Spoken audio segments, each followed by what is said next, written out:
दोस्तों, मैं कुश ठाकुर अपने YouTube चैनल पे आप सबका बहुत बहुत स्वागत करता हूं। दोस्तों, एक सर्कुलर आया है जिसमें GST on service supplied by restaurant through e commerce operators के रिगार्डिंग कुछ इश्यूज़ को क्लैरिफाई किया गया है।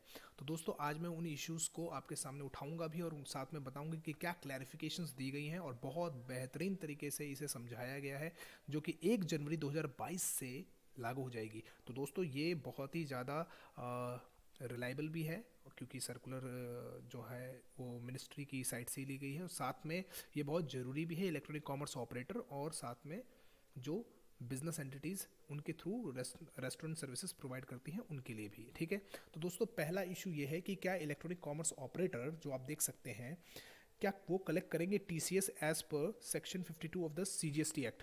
तो नहीं दोस्तों, आंसर है सीधा नहीं। वो अब टीसीएस कलेक्ट नहीं करेंगे क्योंकि अब जीएसटी जो है वो पे करने की जिम्मेदारी इलेक्ट्रॉनिक कॉमर्स ऑपरेटर की है, वो पे करेंगे गवर्नमेंट को। तो अब टीसीएस वो लोग कलेक्ट नहीं किया करेंगे। ठीक है, तो पहला इशू यहाँ पर रिजॉल्व होता है। दूसरे इशू की तरफ बढ़ते हैं दोस्तों। सेकेंड इशू जो है वो है, क्या सेपरेट रजिस्ट्रेशन लेना पड़ेगा उन्हें with respect to supply of restaurant services even though they are registered to pay GST on services on their own account? अगर ऐसा है तो दोस्तों बिल्कुल भी कोई मैंडेटरी रिक्वायरमेंट नहीं है। आप ध्यान से सुनिएगा, कोई भी मैंडेटरी रिक्वायरमेंट नहीं है उन्हें रजिस्ट्रेशन लेने की अलग से सेपरेट। ठीक है, तो अगर वो रजिस्टर्ड है तो उन्हें कोई भी अलग से रजिस्ट्रेशन लेने की जरूरत नहीं है। तीसरे पॉइंट की तरफ बढ़ते हैं दोस्तों। तीसरा पॉइंट ये है कि क्या electronic commerce operator liable to pay tax on supply of restaurant services made by unregistered entities?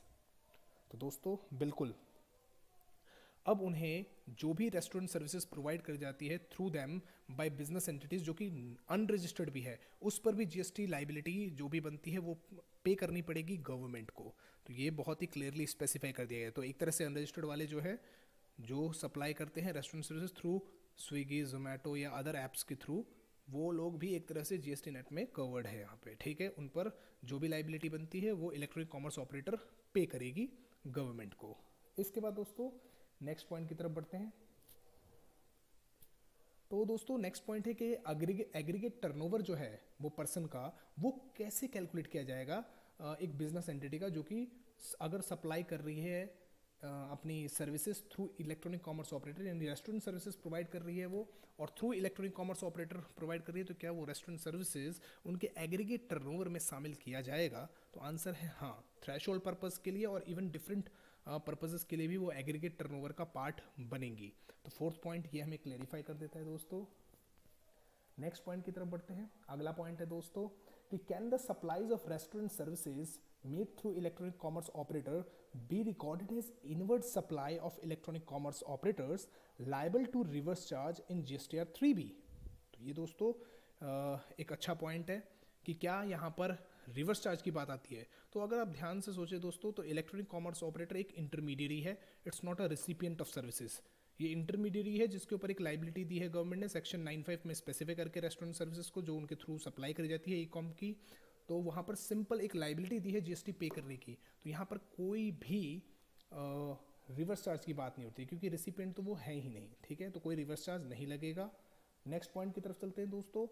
ये पॉइंट आईटीसी के रिगार्डिंग डील करता है। जी हाँ, आईटीसी क्या इलेक्ट्रॉनिक कॉमर्स ऑपरेटर को जो अपनी सर्विसेज भी देती हैं और साथ में उनके थ्रू जो रेस्टोरेंट सर्विसेज प्रोवाइड करी जा रही हैं बिजनेस एंटिटीज के द्वारा, उस पर जो टैक्स लाइबिलिटी बनती है जीएसटी की, क्या उसके अगेंस्ट आईटीसी मिलेगा?